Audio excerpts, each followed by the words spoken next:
Okay, hi, we're going to do a video on the delta quadra.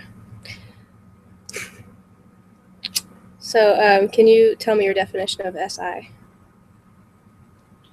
The definition of SI. Well, the way I see SI, introverted sensation, is a little bit complex. So when we think about sensation,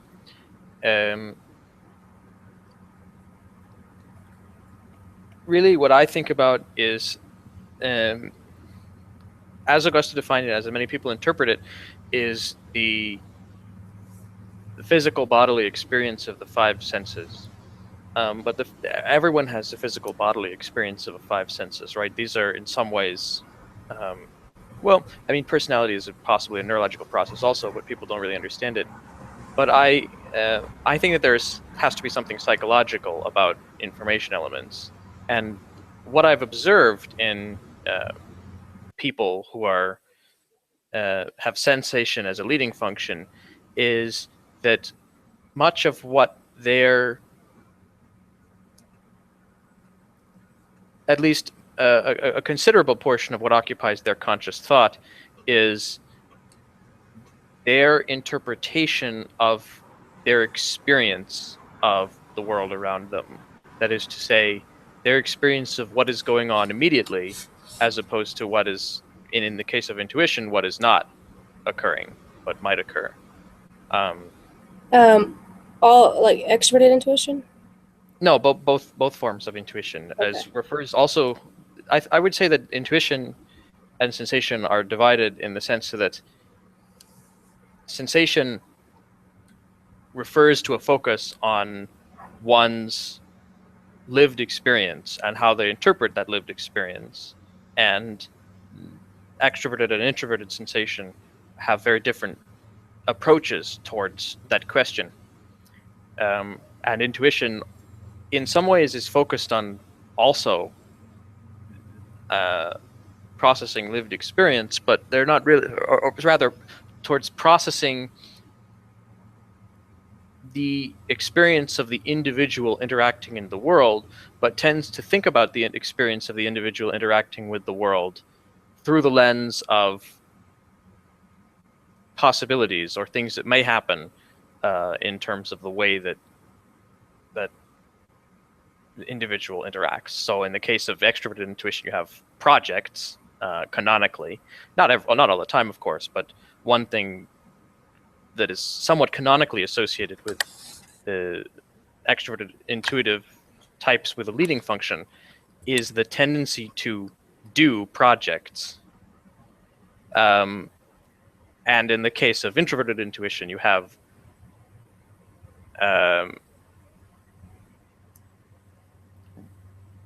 in a sense a constant reflection of how the individual experiences what is around them, and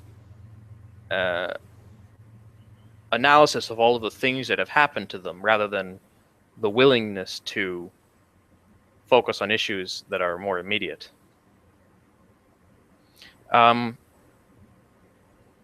So about sensation, which is what your question was, in introverted But it also connects back to extroverted intuition, though, right? What do you mean? The introverted sensing. Introverted sensation and extroverted intuition have a connection, and They do. I think you said that it was extroverted intuition types use that function to maximize, or use SI and NE together to maximize the quality of their lived experience. I think that's what you said. I mean, I'll get there sort of in a little bit, right? When I think of what is a difference in sensation, is that the introverted sensation types are not even necessarily maximizing their lived experiences, but they have an attitude of paying attention to what it is that they're experiencing at the moment. And they have an attention to how, particularly I guess in the case of the SLI, how the component parts of the physical systems around them are contributing to their experience, and what is the position of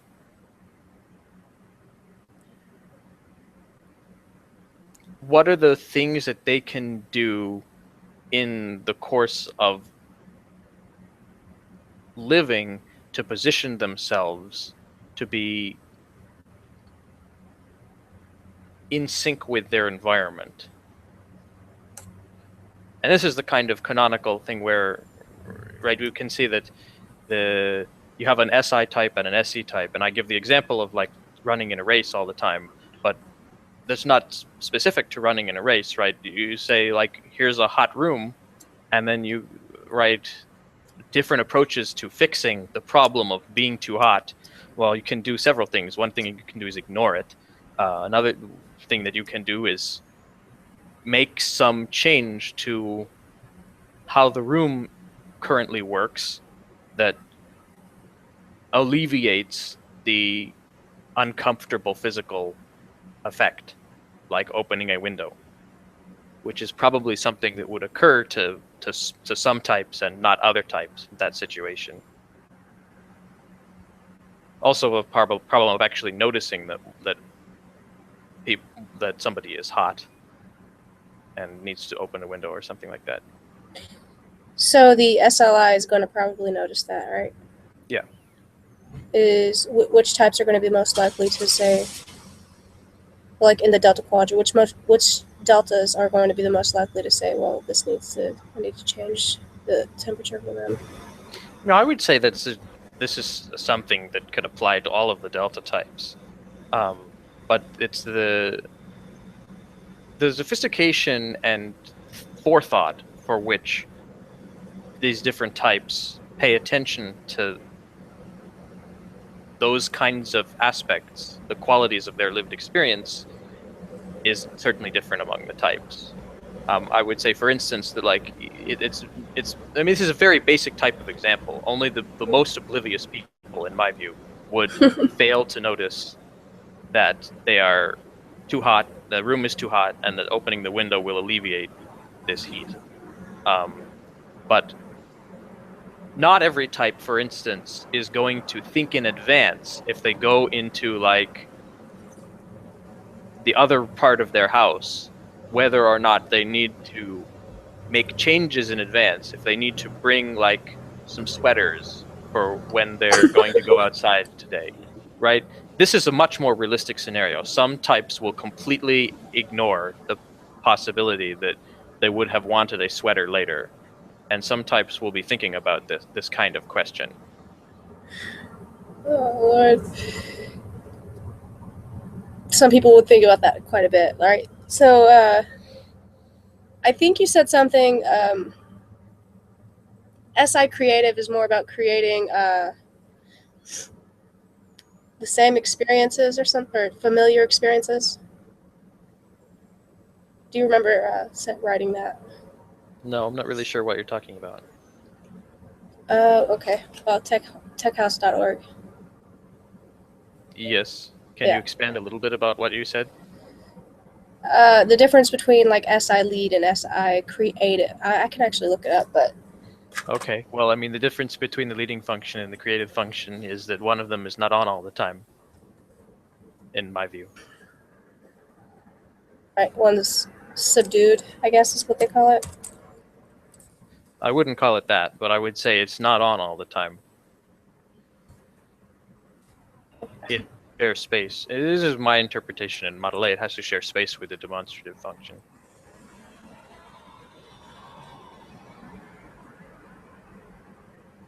The demonstrative function and the creative function share space with each other. Okay.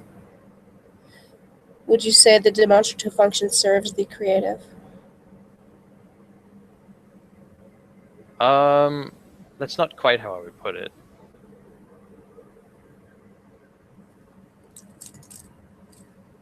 You could say something like that. I mean, it's a similar idea.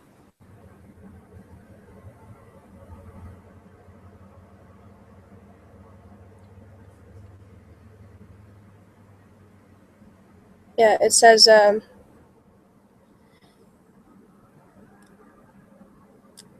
the case of SI creative, adaptability is less emphasized and the goals of SI and sensory experience can be subdued to the goals of rationality and expressed as a preference for familiarity and sameness.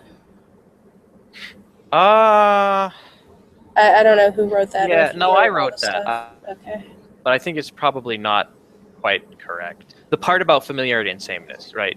The I understand why I wrote that, but I it like that might be true of some people, but I probably wouldn't write it that way if I were gonna Okay. because like I wrote these things like 5 years ago. Okay. I wrote them periodic. I wrote them not all at the same time, but I wrote them a long time ago, and I find a lot of things like this.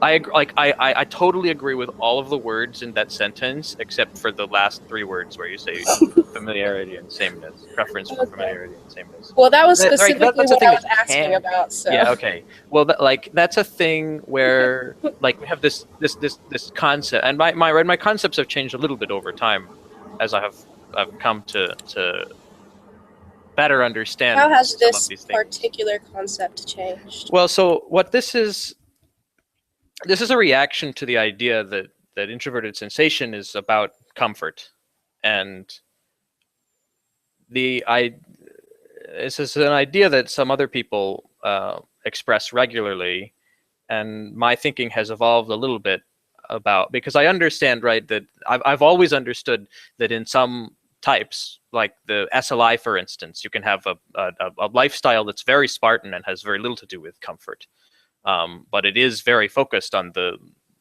optimizing and optimizing is not exactly the right word, but it's very cognizant of the quality of the lived experience and in particular how all of the systems and the in the world around them work, right? So this is it's kind of true, right? The SLI is a stereotypically somebody that can fix your car if it breaks down, and it's because they think about what are the physical systems around them that are required in order for their environment to function properly and to position themselves within it. And not every LSLI, of course, is going to know particularly about cars, but I would say it's pretty common for these types to learn a little bit about a lot of the physical tasks that they need to perform around them.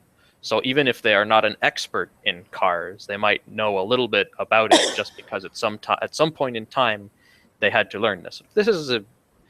Might not be true in every single case, but it's certainly a pattern that I would often expect. Um, but in terms of being comfortable, like sitting in a comfortable chair and drinking peach tea, because those are entirely hedonistic activities that you could do and be comfortable and just spend all of your time focusing on hedonism. This is not, I think, how HT all the day. delta STs operate. It's a little bit more how the alpha SFs operate because they are focused on sharing those experiences with people. It's funny to me that some people actually do think about that a lot, like, all day long. I It mean, just blows my mind. I don't really think that that's correct though. Some people do. Some people really think about stuff like that all day, or spend the majority of their time thinking about stuff like that. Well, they probably spend their time thinking about stuff like this, right? They might spend a lot of time actually in the process of cooking something, for instance, of working with their hands to create something. But I don't think that people. I guess there's a picture, I guess, in my mind, which is the something that somebody said about how SI lead types operate, which is that if left to their own devices, I guess without extroverted intuition, they sit in like a warm, comfortable bathtub or a warm, comfortable chair and allow themselves simply to experience the sensations of being in those places. And I don't really think that that's correct. I think that it manifests as an orientation towards the quality of their lived experience as a whole over a protracted period of time, not simply as having a constant focus on those sensations. Okay. Um, So anyway, the question about SI being related to comfort, right? In the same setting, somebody who prefers something that is comfortable may also tend to prefer something that is familiar rather than something that is new, because that leads them to know what is comfortable.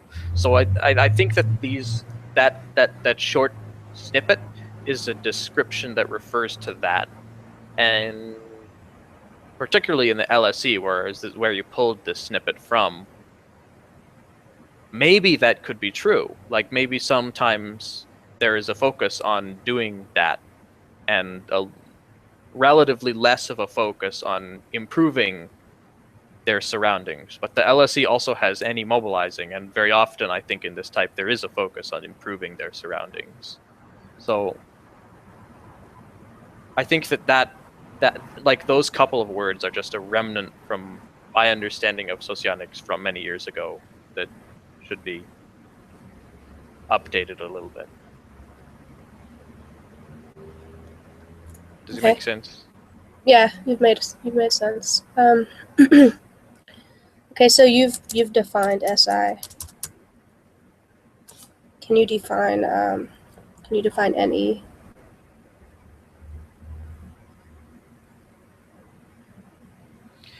So intuition is the attention towards what is not present, and extroverted intuition, in my view, is an expansive attitude towards what is not present.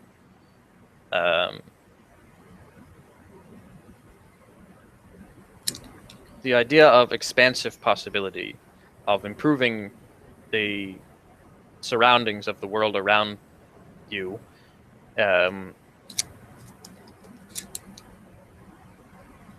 rather than simply experiencing them or limiting them.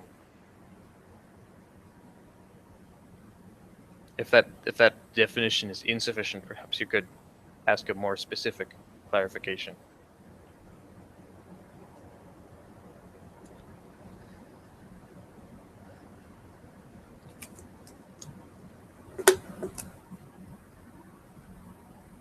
Basically, what you said was that there's an attention to expanding possibilities. Yeah, there's an attention and intuition to what is not present. What is not present? The possibility of improving the experience of the world, as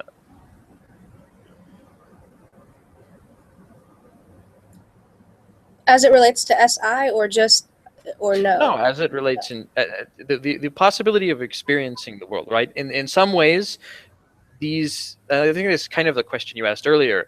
These go together, right? So there's one.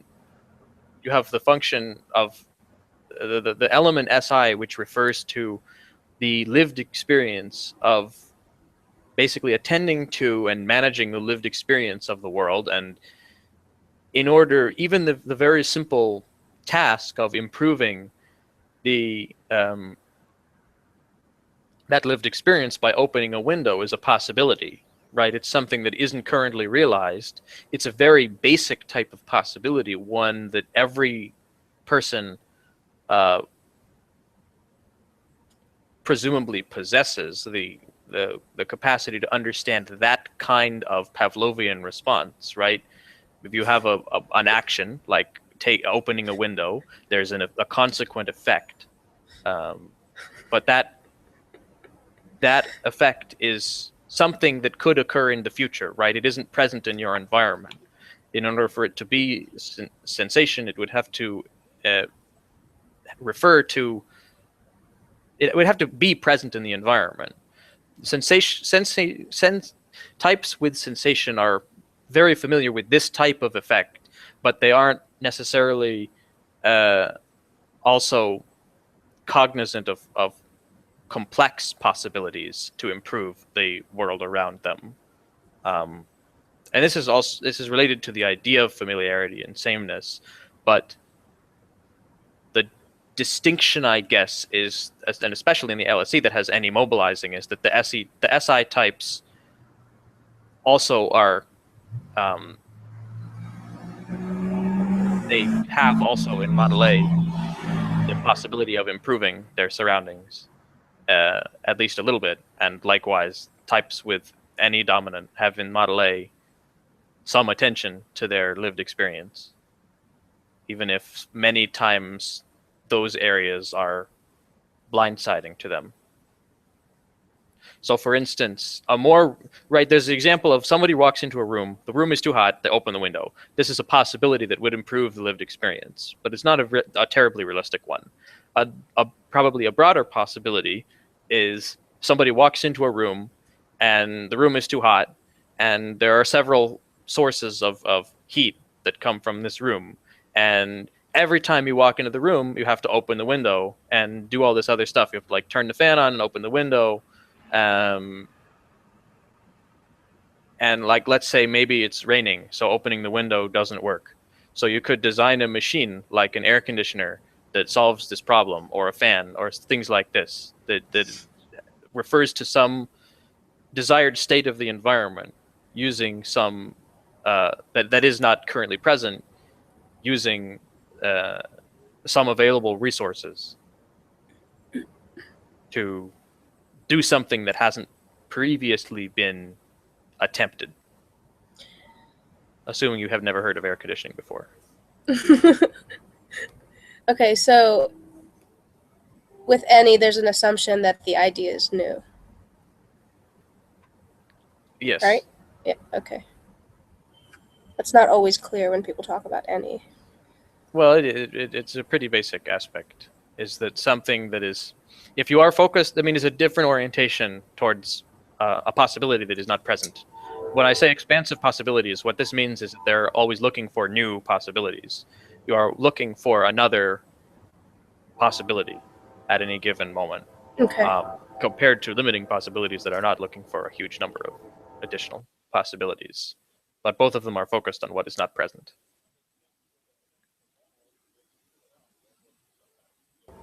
Okay, that makes sense. So, ILE would be more likely to design an air conditioner than IE, right? In your view? I don't know, maybe. Okay. It depends on many things.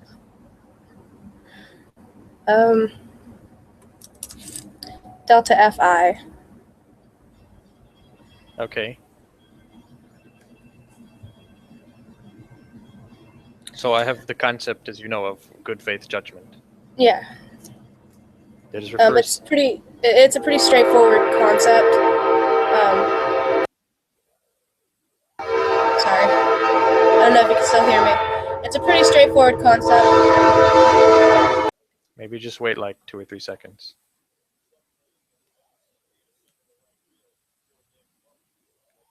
Or like 10 seconds. Or you could just talk about it. Okay. Well, yeah. So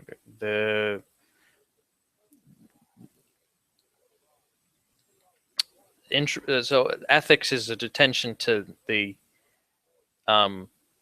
Character. yeah. Well, so ethics is an attention to emotional information. Extroverted ethics is not attentive towards character particularly. It is attentive towards the surrounding ambience of the room and the way in which different people participate in the emotionality in the exterior space outside of any individual. Introverted ethics is the attention to the interior emotional space, the emotional world inside of an individual, and the nature and character of those individuals. So what we see from types with introverted ethics in the ego block is an evaluation of the character of others. The character of this evaluation of character in gamma types is harsh and in some cases impulsive, coming to snap judgments about the other people, whether or not other people are good or bad people, and making decisions to generally recuse oneself from a situation that has bad people in it. In Delta, the situation of how character is evaluated is quite different.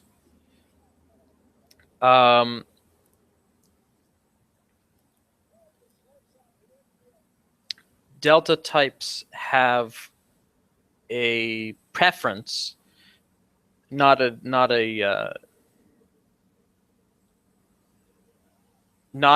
unbreakable preference, but nonetheless a preference to see other people as good people, regardless of the actual behaviors that they may display, which they might correctly recognize as very bad things to do. But they are more likely to think of what are the circumstances that lead people to do these kinds of things, and what is the potential in uh, the individual that under more appropriate circumstances could be realized. There is, as this somewhat important concept of non-commitment, which is a conflict between the willingness to see reality and interact with reality in an appropriate way. That is to say, in concordance with what is actually observed. That I think is a driving effect in particular for the Delta Quadra and not the Alpha Quadra. It's true also of the Alpha Quadra, but in very different ways. And for instance, we don't really see very much of it in the Alpha SF types like the ESE, who are perhaps in some ways also disconnected from reality, but they have a style of dealing with the world that puts them in contact with people, compared to Delta types, for whom the style of Delta types is to judge people well, but also to protect oneself in some ways, which maintains a much greater distance, I would say. Delta types, all of the Delta types, least so with the LSE, have a tendency to put distance between themselves and others, and fail to allow themselves to realize the possibility of connecting closely with others, or in some ways allowing other people into their lives. All four Delta types, I would say the theme is appropriate.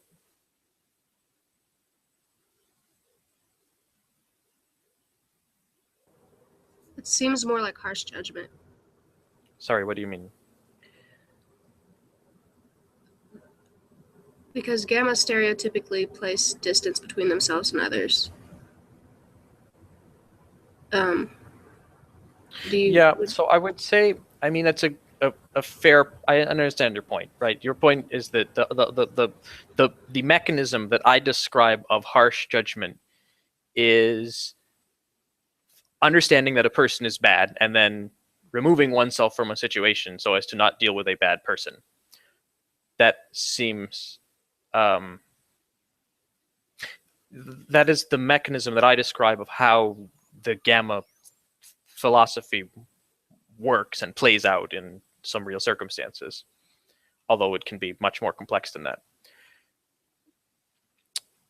How is the Delta philosophy different? So the Delta, I would say that the non-commitment in the Delta types manifests itself as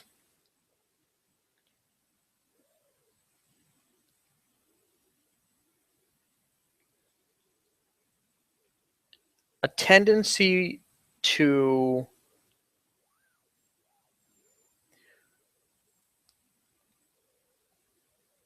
it manifests in both ways, I would say. A tendency to avoid condemning others, but also as a tendency to keep others at a moderate distance from them. There's something about the delta quadra which leads delta types to move towards others, and there's something in the delta quadra that leads delta types to not act and to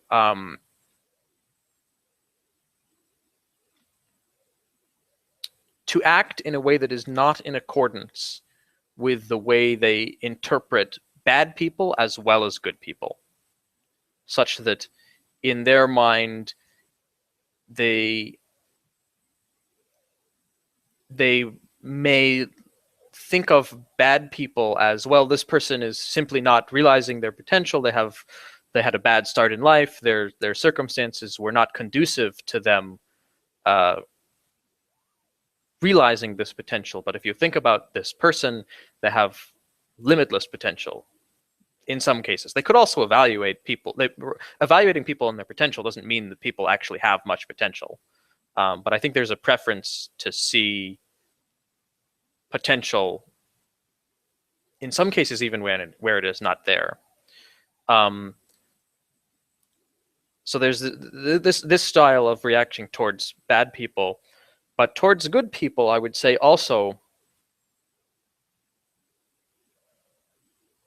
even when somebody is, a healthy, perhaps well-functioning member of society, rather than a bad person, there is always potential that is yet to be realized. And their evaluation of association and character has a certain idealistic quality as well, in the same sense, which is that when you think of the world in terms of potential, do you ever actually get there? And how do you interact with the world when all of that potential that you once felt was there has now been realized?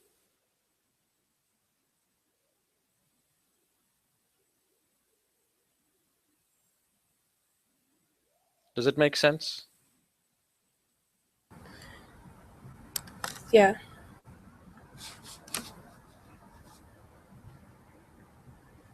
For the most part, I can't really put that in my own words, but there's a lot going on to those ideas.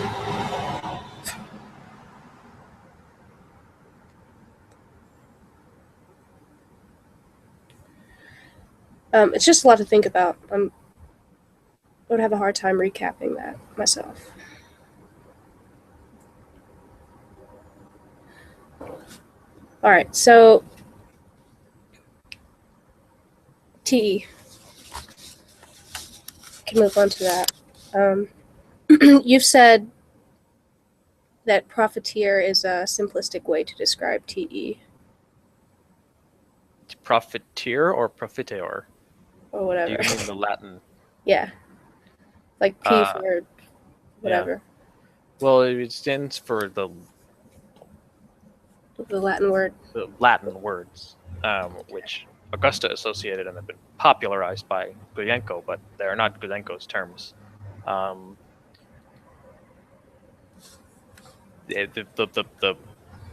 term that Augusta chose is profiteor, which in Latin, I guess, is profit. I might be getting that wrong because I don't speak Latin.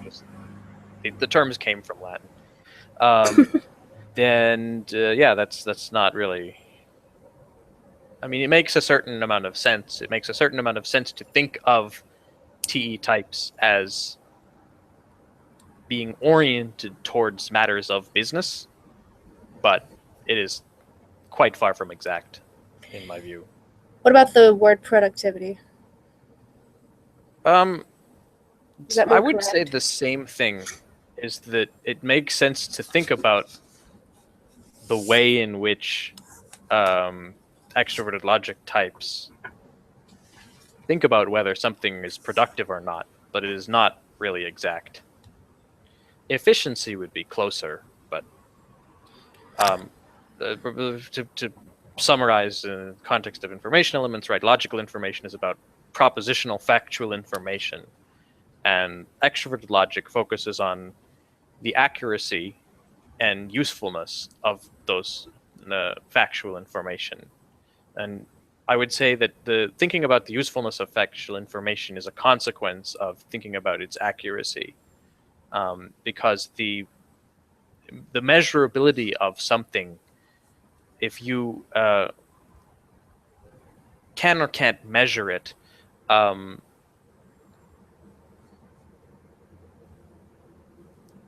you measure it in terms of scientific measurements, like with a ruler. Okay, you measure like how long is my thumb. You could measure the length of my thumb, but when we think about what is being measured, you also measure factual information by real world results, by something that is real, and by whether or not, for instance, as in the common stereotype, a strategy is successful at, for instance, making money.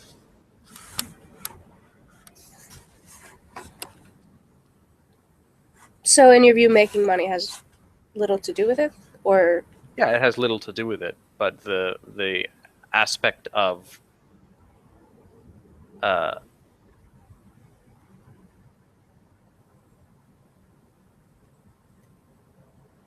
crudely speaking, measuring one's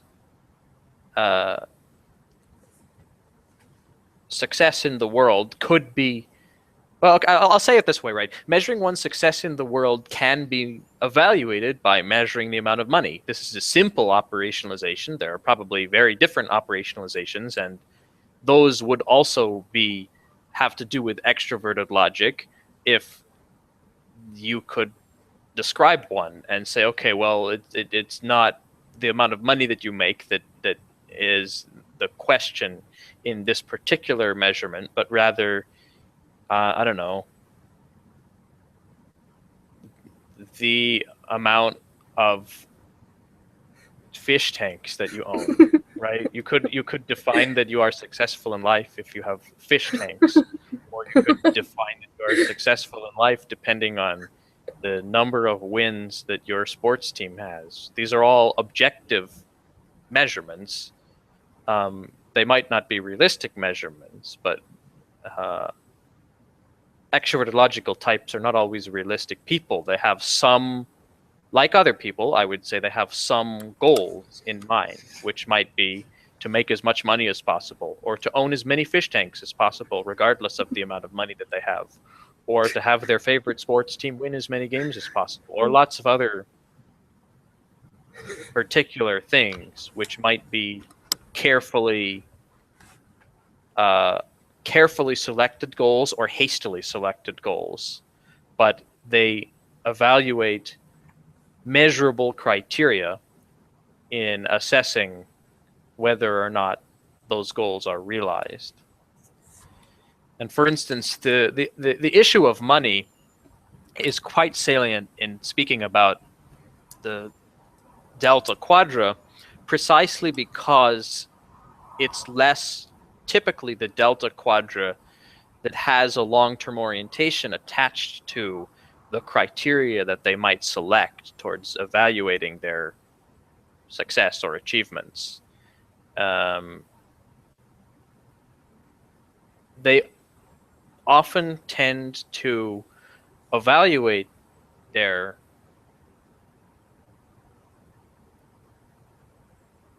well-being depending on the goodness of fit that they have with their environment. That is to say, does the environment around me suit all of my needs? okay. Rather than to say, can I make as much money as possible? But both of those things are quite possible.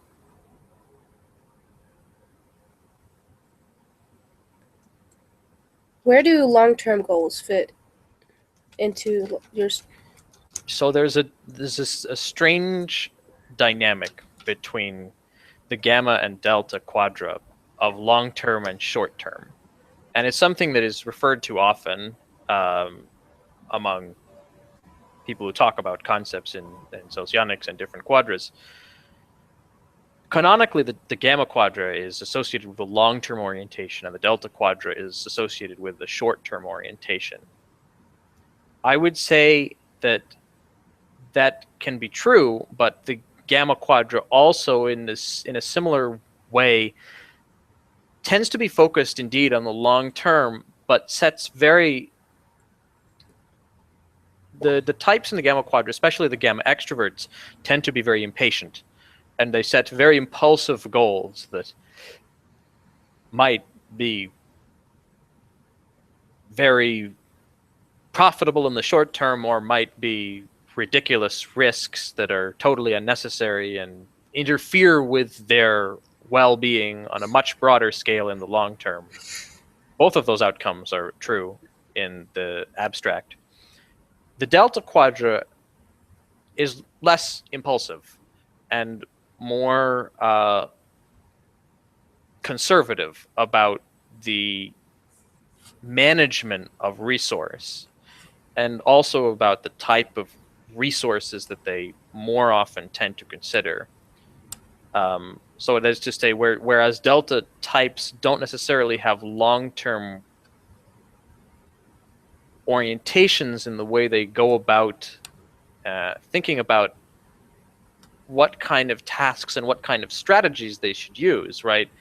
Like, let's say today I have to fix my dishwasher because it is broken, is not a very long-term orientation, but the effect of constantly thinking about what is in front of you and making it so that those resources work in the environment around you in the way that you would like tends to have the effect of long-term sustainability of resource.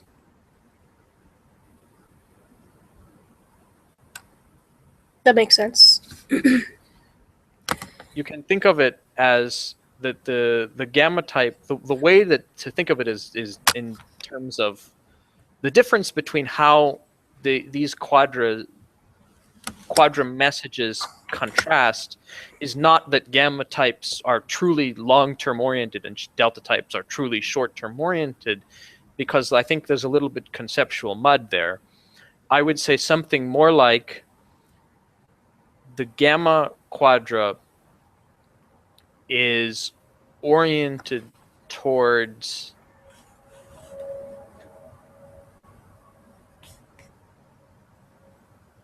managing their resources in the abstract, managing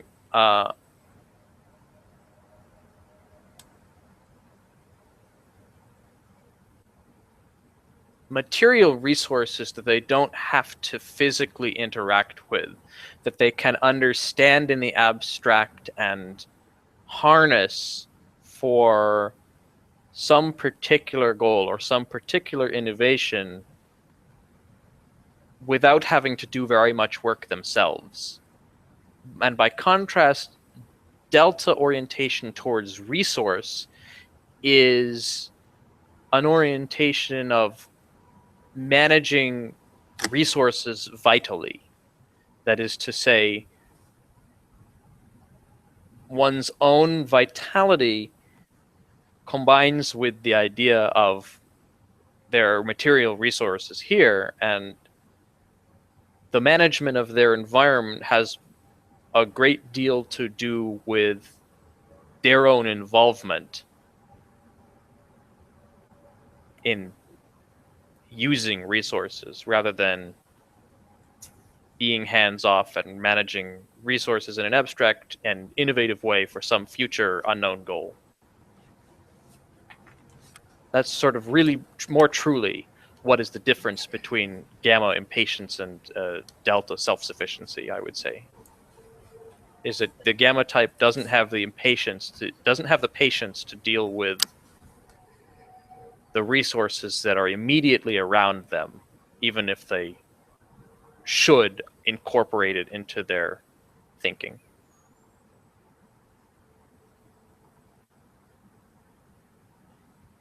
I guess this is particularly because of SI, right? Because the deltas are interacting with their environment more. Well, I see it as the combination of how TE and NI work together contrasted with the combination of how TE and SI work together. I don't know if I would describe it in quite those terms. I would say something kind of different, which is that this is a theme of the gamma quadra, and this is a theme of the delta quadra, and you can explain these themes in these terms using these elements.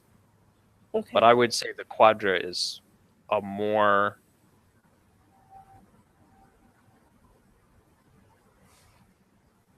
the quadra is a better basic level to think about where the concept originates. I'm sure that people would disagree with that, but this is the kind of way I interpret socionics. Say that again.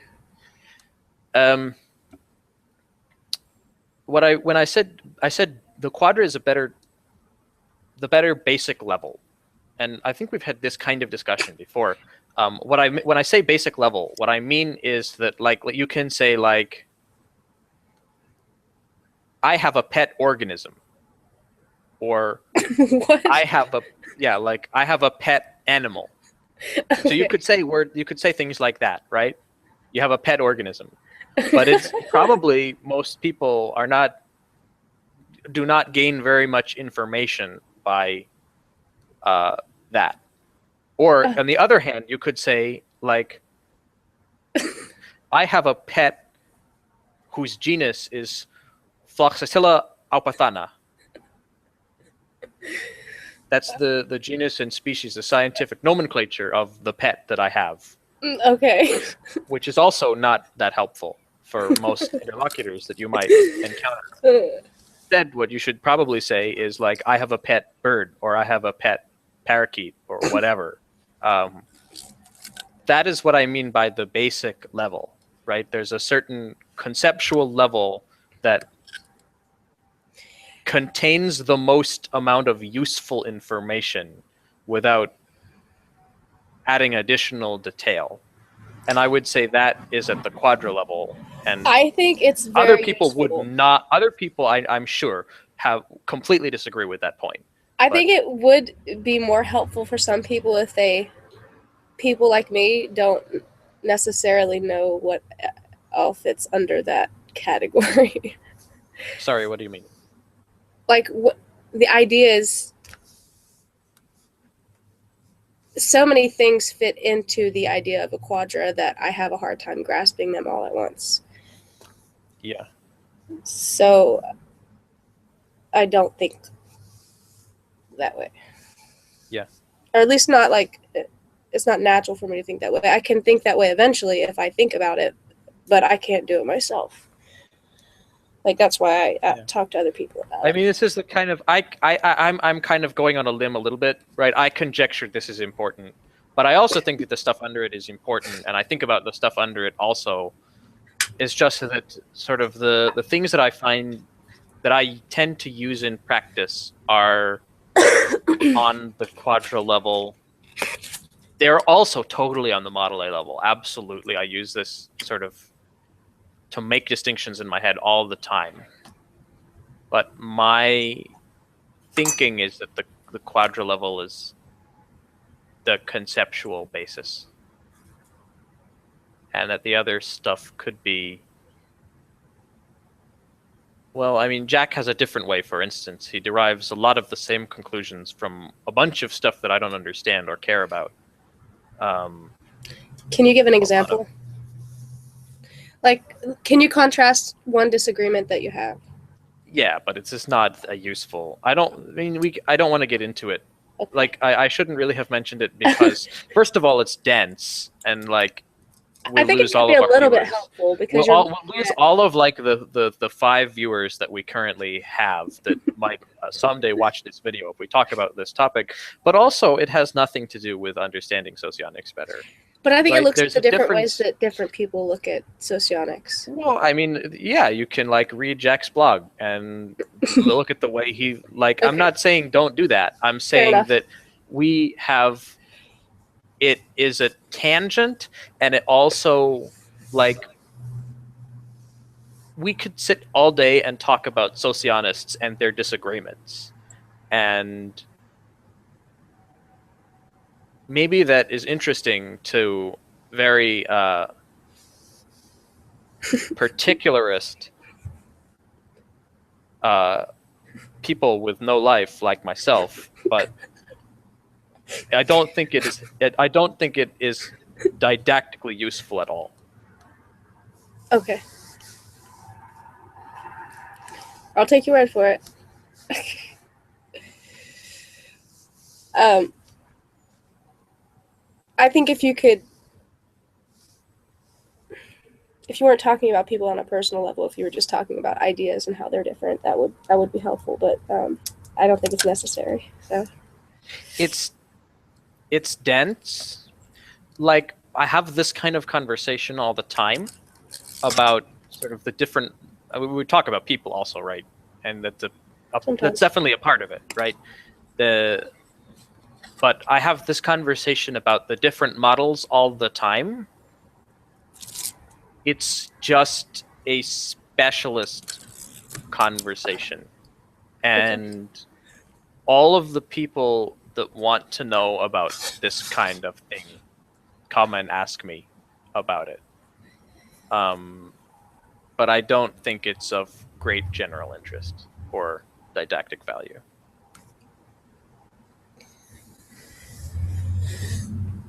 okay. Have you noticed any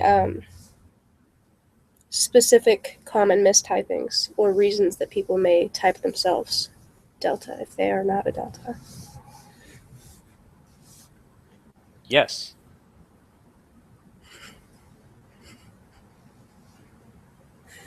Can you tell them to the viewers? Yes. Okay. I'm not going to, but I could. We'll all wait until you're ready. No, I'm not going to. I'm not going to talk about this topic. Okay.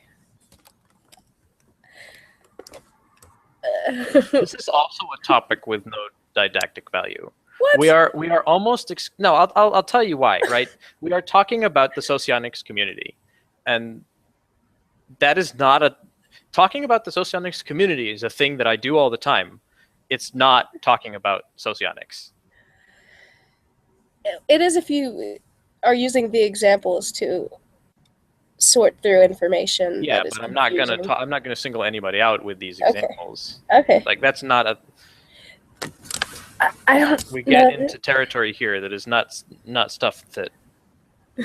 Again, this I is get the it. kind of discussion that I have all the time, and the people that want to have this kind of discussion, this is much more of general interest than the previous question you asked. Okay.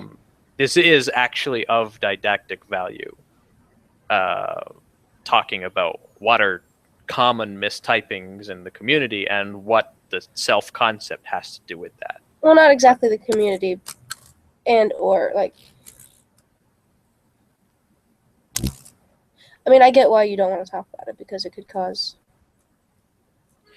No, I mean I think it has to do with the community, and I think that the community is the way it is, and that the principles that I observe in socionics that are what socionics is could be applied to lots of other communities, right? And as objective observers, it's a valuable exercise to think about the ways in which other people and individuals in communities function, and perhaps like what kinds of people are drawn to what communities. That tends not to be true of the meta-socionics discussion. It's not that objective, and it's not about socionics. It's about metasocionics. I don't think that metasocionics is bullshit. I think that it's a thing, and a lot of the why metasocionics is the way it is makes a lot of sense. But I don't really think that it's useful to talk about the meta level. Put another way, like the two of us type each other as things, and we could talk about our own types in the to use various examples for various situations and various things. And of course, inevitably, people will do this, but ideally we wouldn't, because it's so much less good practice than it would be to make objective observations about the world. Your subjective experience, and this is related very closely to your question about what are common mistypings, is not really having to do with objective experience about the world. Okay. Yeah, I actually understand what you're saying now. Even kind of addressing it in a general way sort of focuses on the wrong aspect. Sure.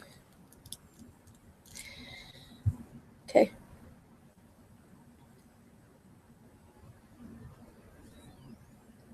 I don't know if I sent you this question or not, the way that it's written.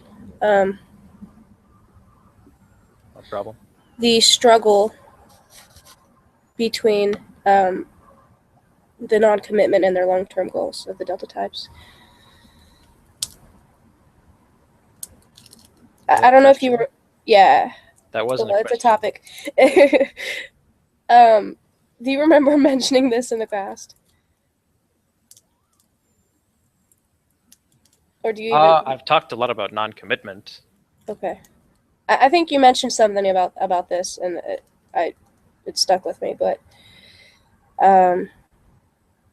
so this is not an idea that you recollect. I'm not sure specifically what you mean about my idea of non-commitment. I spoke a little bit right about non-commitment before, so maybe you could be a little bit more specific.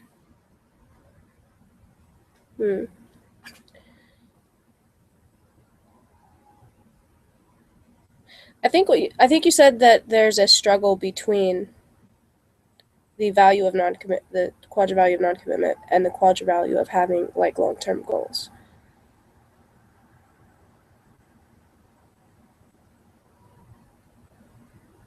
Or skip that. Let's just talk about non-commitment. Have we done that yet this video? We have. Oh.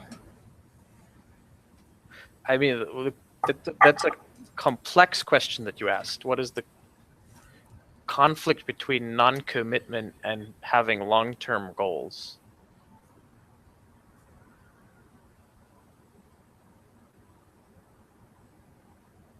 I could certainly see like failing to realize long-term goals or having goals that tend to change over time because they aren't achieved because the way in which non-committal types interact with the world is out of proportion to the actual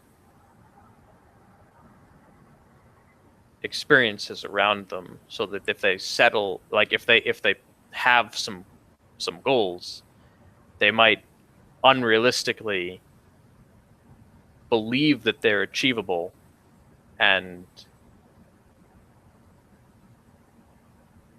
fail to achieve them because they weren't realistic in the first place. I think that's probably what your question is about. Is about the tendency for certainly if it's something that we were talking about before, I think it's probably about the tendency in delta types to lose track of the goals they might set, or to make unrealistic expectations.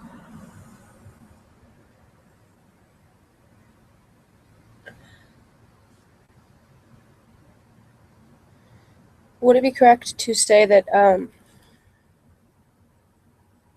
being non-committal means that you give up on things that you've said you were going to do? Like you change your mind about things?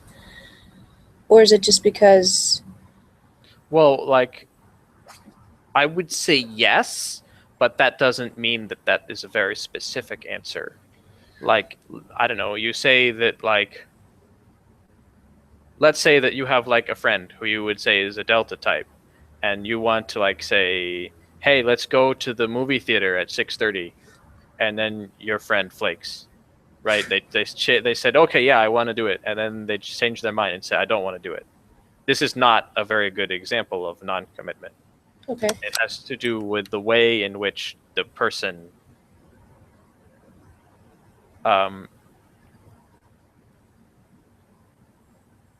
thinks about their experience of the world and what are some... For instance, I guess this is probably a most typical issue for the EII, who asks the question, what kind of person would I like to be? And fails to materialize any of the things that they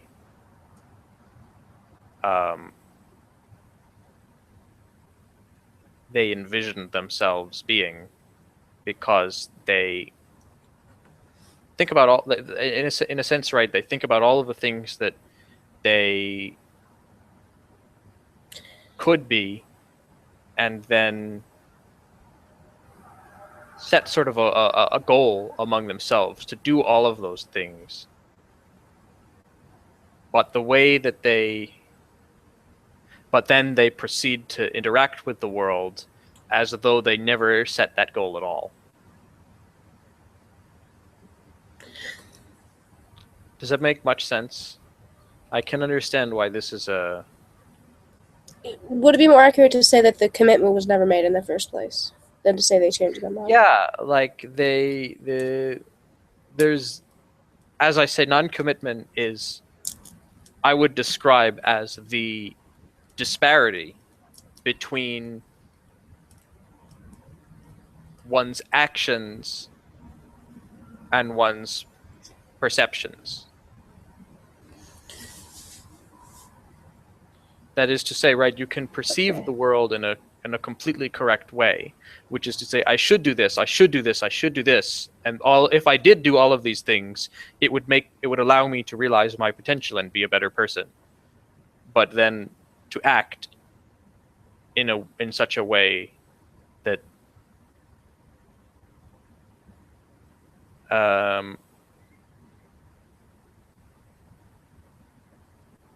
does not recognize all of those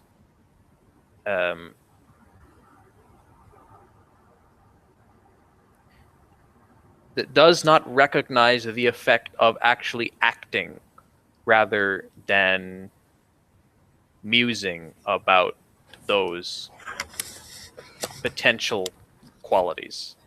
So there's a disconnect. There's a deficit of action.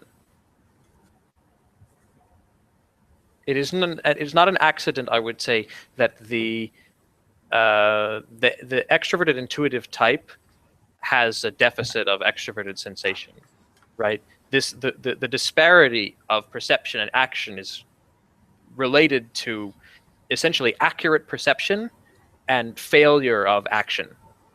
So it's a failure to respond.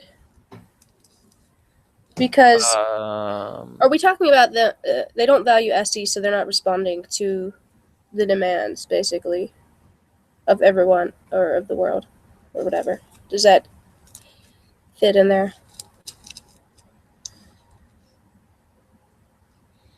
It sounds like it might be related. Yeah. Okay. I'd go with that. Okay.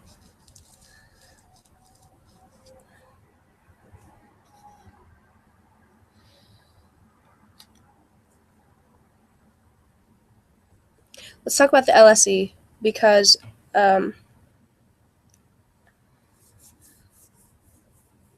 you've mentioned multiple times about how people see this type incorrectly. Yeah. Specifically as it relates to whether or not they are pushy or whatever. Aggressive. Yeah. So, in your opinion, the LSE is not aggressive? No. Okay.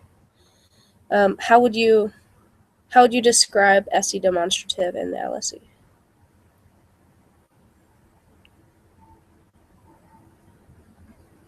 Well, wait. First of all, they're FI dual seeking types, so Yes. they care about how they're interacting with people and how other people respond to them, right? Is that how you would say that? It's close enough. I would probably say it in different language, but yes. I would say they are very sensitive to the way that other people seem to be right.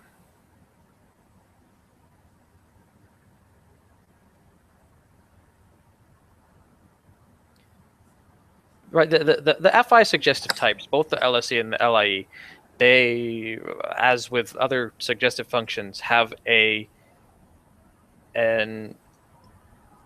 obsessive neurosis, anxiety about how other people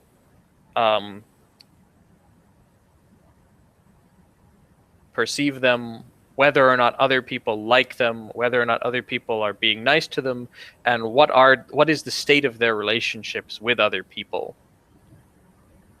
In the LSE, the non-commitment of the delta quadra manifests itself here, which is to say that this type is the most forward, possibly the warmest of the delta types, but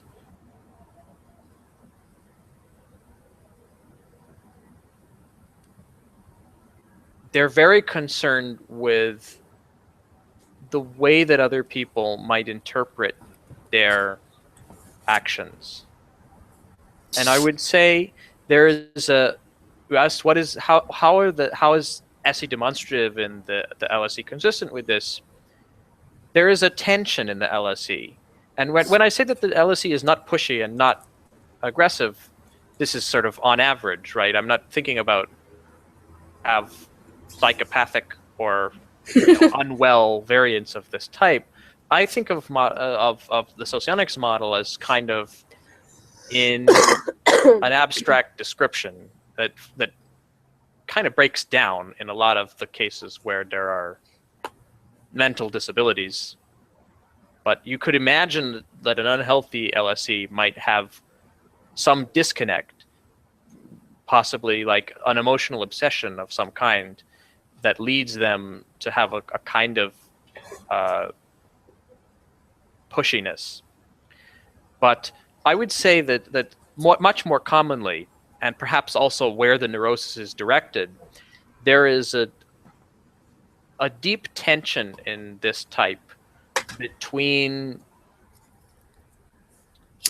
the id, like not in the terms of the socionics idea of the id, but the Freudian idea of the id, what they would like to do, sort of their impulsive self, and the self that they want to interact with others with a certain integrity.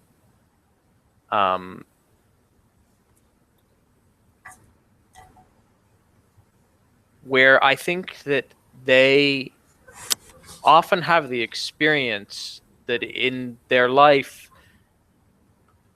the impulsivity gets in the way, and they very actively try to restrain themselves in order to be respectful people.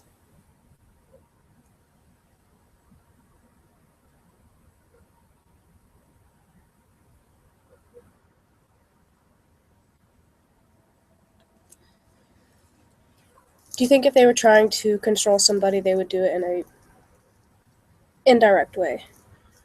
I didn't really know what you mean. What is it?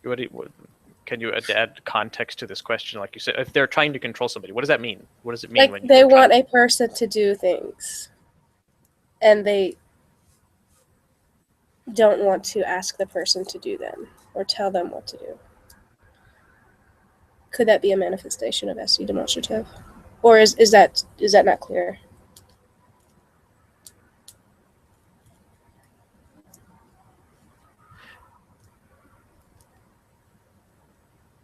I observe in this type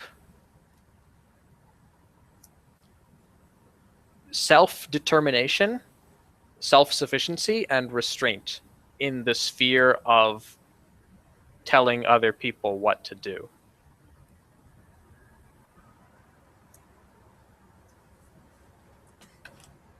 I don't observe that kind of behavior that you're describing really at all. I'm trying to think of if there are some examples that I can think to the contrary among people I know in my life. And maybe there are some weird scenarios. They're not coming to mind right now anyway.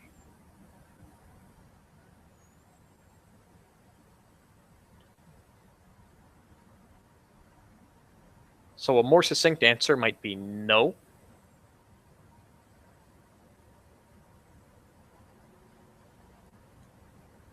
But I guess I would say that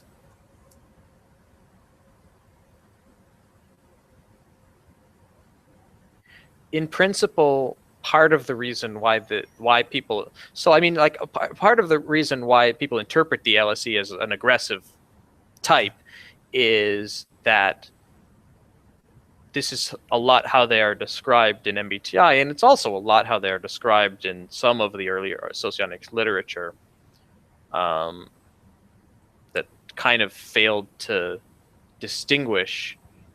Not all of it by any means, right? I don't think that this is always true of Augusta's description of the LSE, which describes a character that has great integrity, and it also described sort of a small-minded type in the sense of not having any, but having low access to intuition, I guess, in the way that Augusta thought of it. Actually, sorry. While we're on the topic, what does NI polar look like in the LSE or at all? Like, what does that mean? I would tend to interpret it as a preference for expansive possibilities and yeah, that makes sense. An ignorance of the way in which the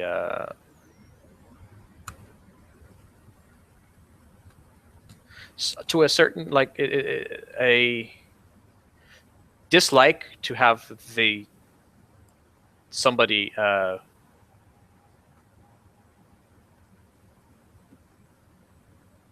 who exists only to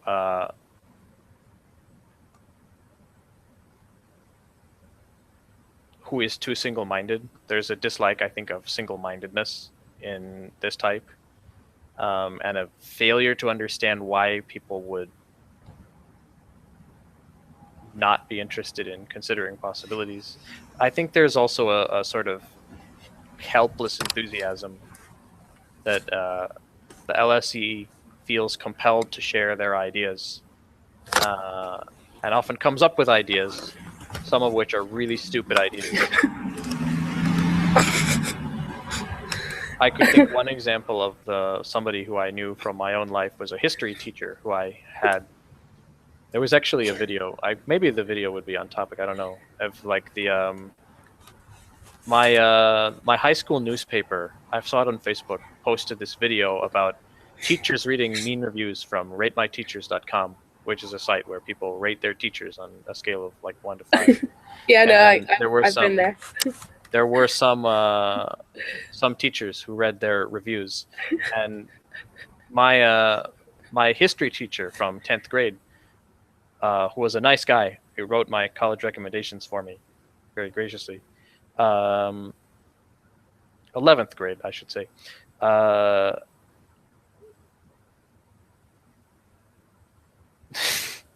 Had many words, had very many verbose words to say about the review that was posted, which I don't remember what the review was. Most of the reviews were just like they were making fun of students that used bad grammar and didn't make much sense. But he like instead of like reading the review and like pouting, which is what he was supposed to do in the video, he just said lots of words about why.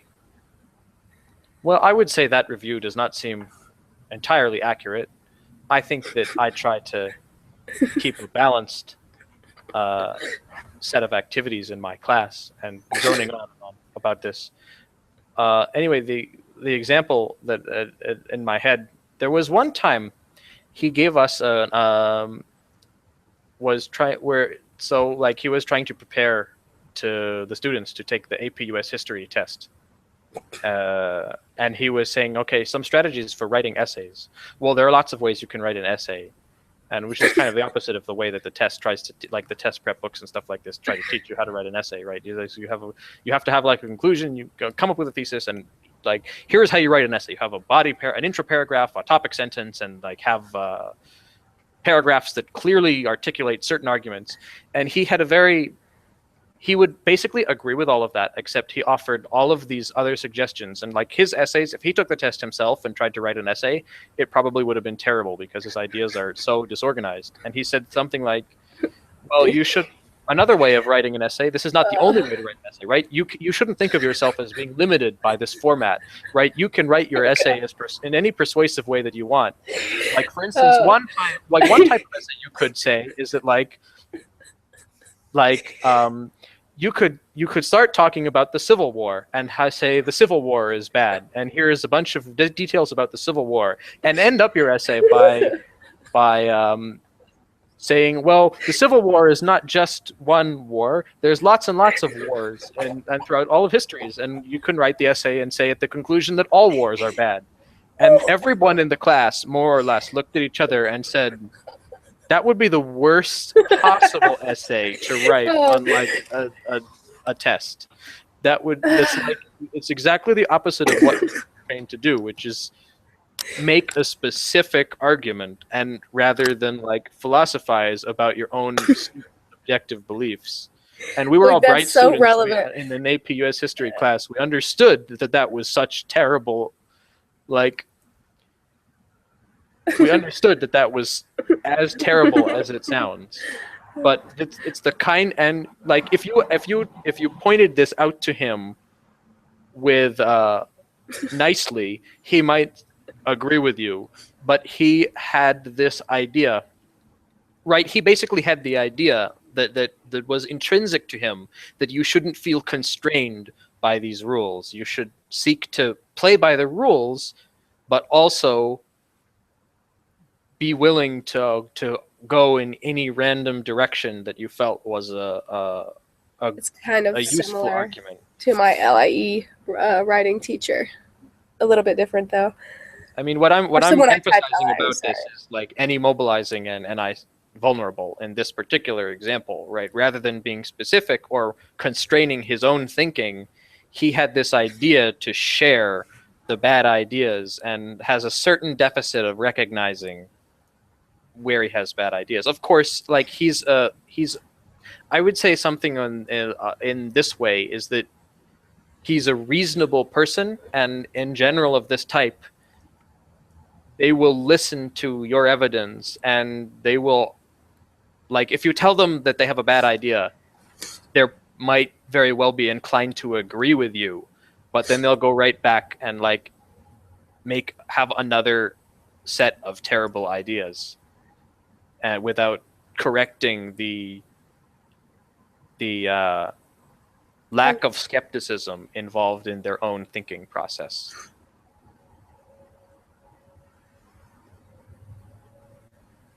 I lost the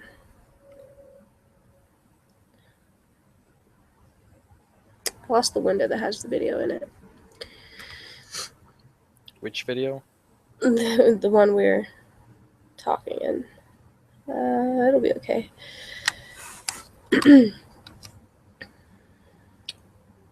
So anyway, yeah, I understand what you're saying. There's a preference to expand ideas rather than limit them. Yes. I think it's a vague way of saying it, but that's the right concept, I think.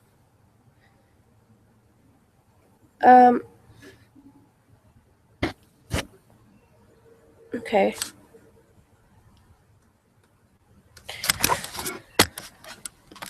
I'm gonna have to plug my laptop in, but What's that? I'm gonna have to go plug my laptop in, so Okay. I have no idea where the window went, though. It's kind of random. I had to use Internet Explorer because Google kept yeah, I swear, like Google started crashing on me. It kept saying there's an error. I don't know you. Don't talk to me ever again. Internet Explorer. Seriously. It was a last resort, believe me.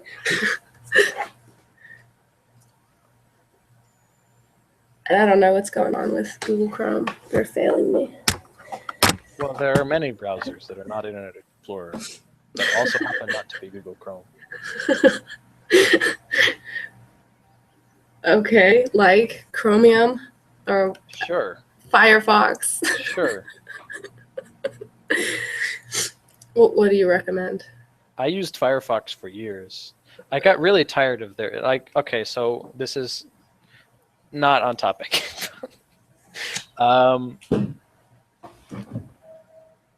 Recently, I've actually made a switch to starting to use Chrome. Pretty recently. But I've used Firefox for many years, and I really got sick of the way that they redesigned their interface and did bookmarks differently. So I was using, for many years also, in addition to using Firefox, I've used third-party variants, like third-party mods to Firefox mainly. Most recently, there was the Pale Moon browser, which some guy developed, which is basically a continued support for an old branch of Firefox. But in my, I could probably, like, it might not, some of the stuff might be my fault, but things kept on breaking in like the old maintained code of Firefox. So I gave up and switched to Chrome because I really don't like Firefox's new interface. I don't know. I like Chrome. I think Firefox is actually kind of annoying to use. There are some things in Chrome that have annoyed me that I think could have been done the way Firefox has done them for many, many years, and all users understand. And like any person who has ever used a browser will get it immediately if you like just do it the way Firefox did it for tons of years. And Chrome has done something different, and now Firefox in many ways has also decided to just do it differently also. But you know, whatever. Oh, do you have Windows 10? No, I don't have Windows 10. Why? Why do I not have Windows 10? Why do you not have Windows 10? Why do I want Windows 10? What do you have? I have some Linux installations, and I have Windows 7, which Windows I use to play 7. games. Okay. Windows 7 works. They're gonna make you switch eventually. I don't care. You should just do it, get it over with, so you can realize that it's actually not that bad. Maybe we'll be at a point where it'll be the year of a Linux desktop, and I won't need to do that. That's actually a good point. I haven't done a lot of stuff messing around in Wine to play games.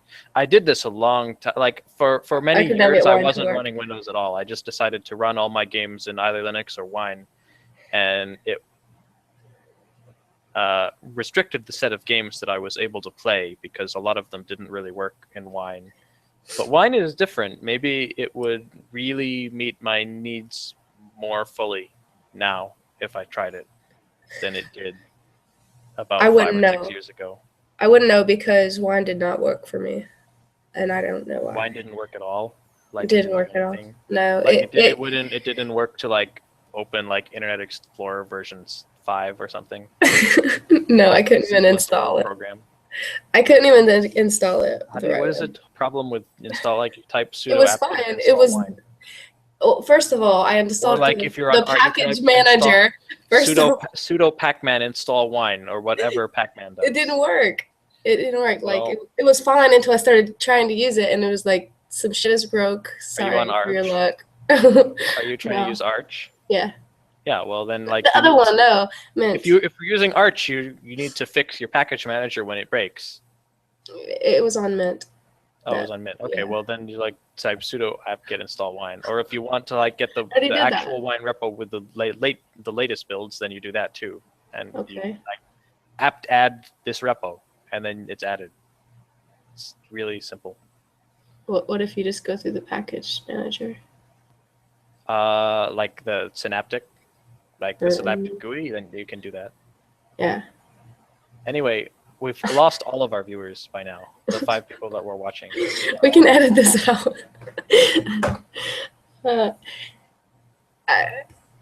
I think we can probably just end the broadcast now. Okay. I don't know if you had additional questions. I really paid any attention to the questions that you had. Huh? I had not. You sent me a list of questions.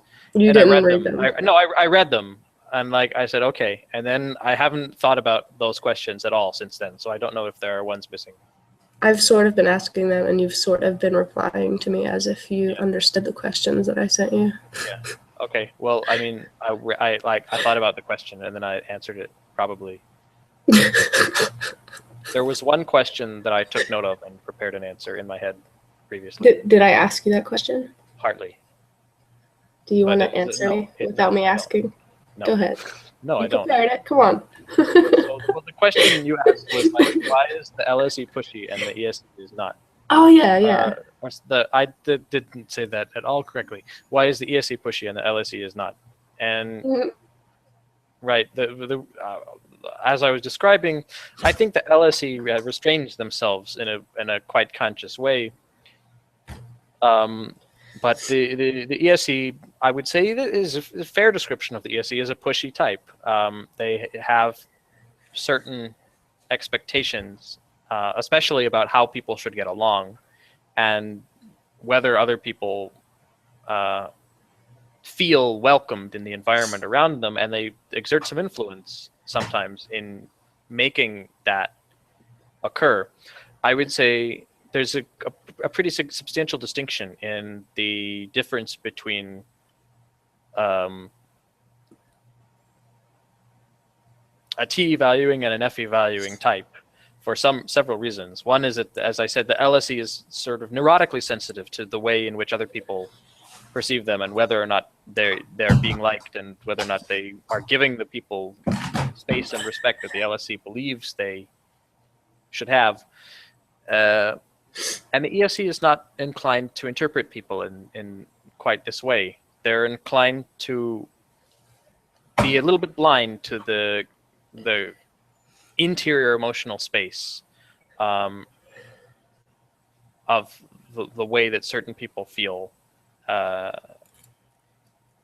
There's a sensitivity definitely to the way people are feeling, but there can be a little bit of a blind spot in the way that ESEs think about the way other people are feeling, especially as it relates to their closeness or their own interactions, where they're sort of in contact with other people and can't always recognize if their position of being in contact and making other people move and do things is not really being welcomed. And it's a multifaceted kind of question, but I think the distinction to think about is there's something about types that are the ESE who is ignoring introverted ethics and focuses entirely on extroverted ethics has a tendency, like the other types, to see people as dynamic and saying that, all right, the person might be upset by this, but they'll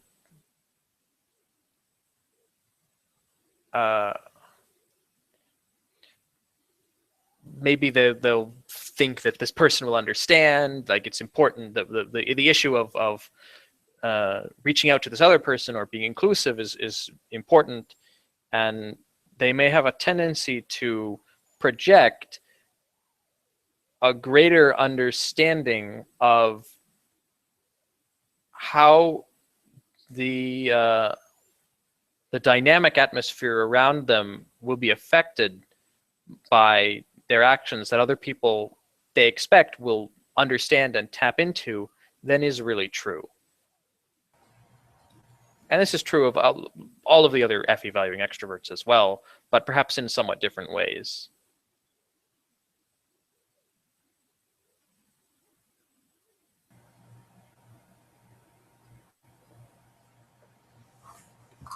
Makes sense.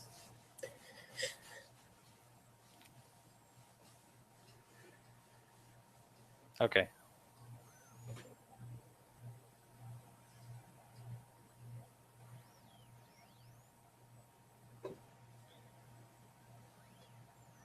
But it brings up that FI is about the interior emotional space. What would you classify under that interior emotional space? Feelings toward other people, toward things, responses toward other people, what somebody wants, or would it just be simply personal feelings?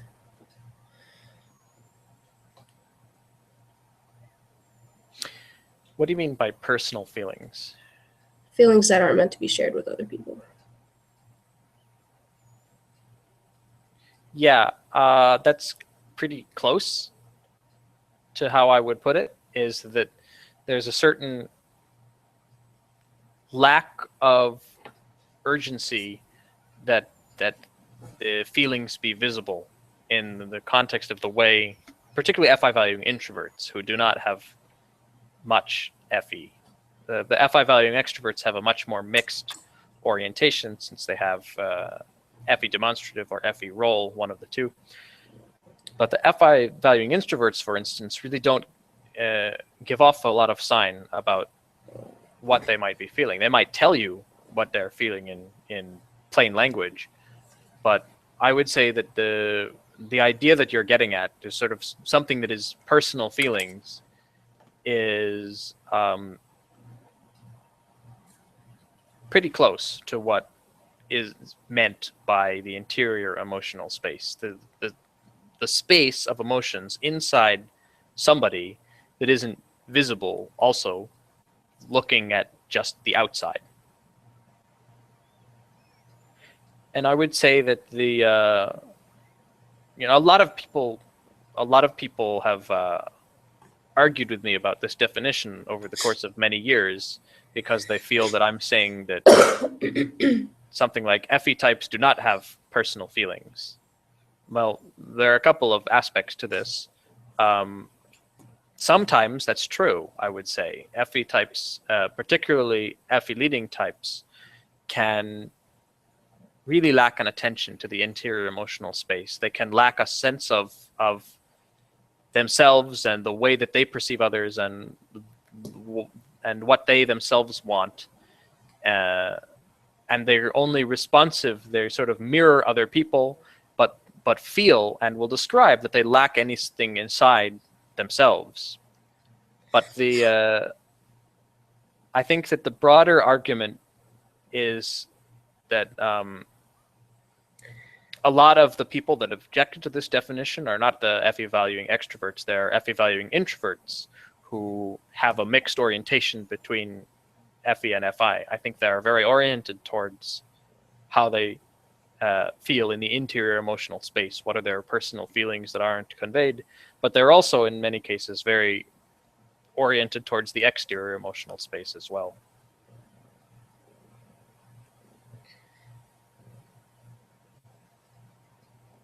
And the caveat also that these are both sort of the same information. They are both emotional information. They are different stances on viewing it. And this is why in some people it makes perfect sense. And like the F-evaluating introverts, they have a very mixed orientation, is exactly fitting into my thinking about what is this information to begin with? How do you classify there is a difference between introverted and extroverted ethics? It is all your feelings, right? Feelings are not invalid. It is the way that people think about them and interpret those feelings and interact accordingly with the world and how they deal with the feelings of other people. That is really what socionics is modeling, not the content of feeling sad. Everyone has the ability to feel sad, although I guess it's a questionable thing, but I would say that socionics much more models the tendency of people to show others what they are feeling than the content of those feelings and how people react to what they're feeling.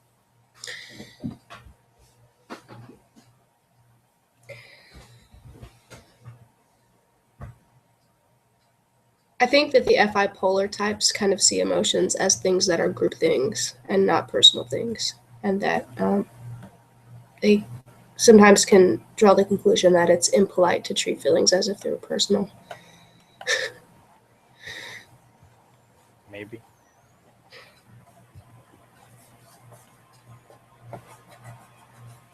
I'm hesitant to make a conclusion like that absolutely, but I can understand where you're coming from in some examples.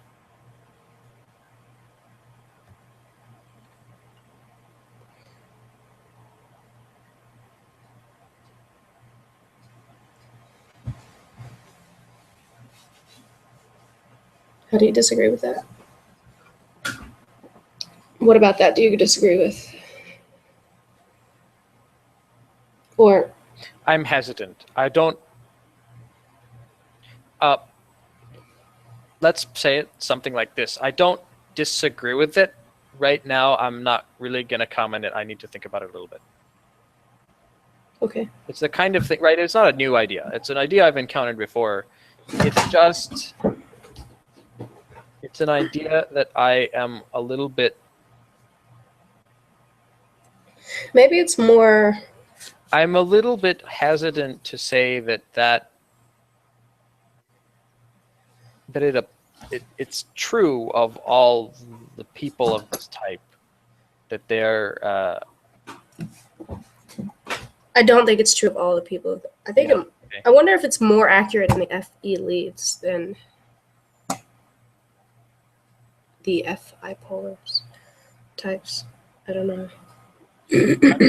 I think that there are very mixed narratives, and it gets to self-perception, which isn't a hugely useful topic, but I've heard very mixed narratives about the topic of what is the usefulness of feelings and how much it's important to respect other people's feelings.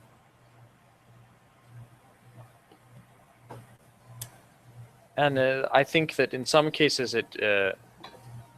I would say this, is that in the FI vulnerable types, there is a particular spiritual progression, as all of the types have a particular spiritual progression dealing with the super id block, where they become much more sensitive to feelings and respecting other people's feelings. But the way that they tend to describe it is inconsistent. In at least some examples that are in my head, and I haven't sat down and thought about a really detailed set of comparisons for this. But like if you speak to some people, they say things like, "Well, I've learned to treat people well, and I have learned to make myself engage with them in the moment, but I don't really always care about what they're actually feeling. The experience of it, it seems dull." But I think that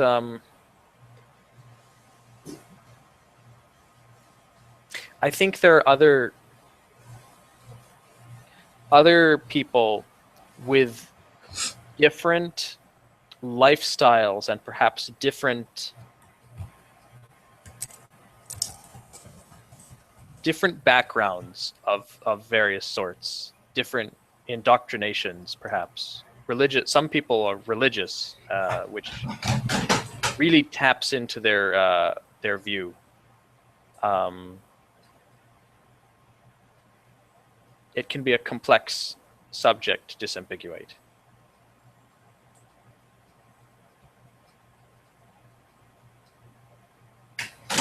Okay, let's end the broadcast. Yeah. Bye, everybody. Bye, 5 people who are watching.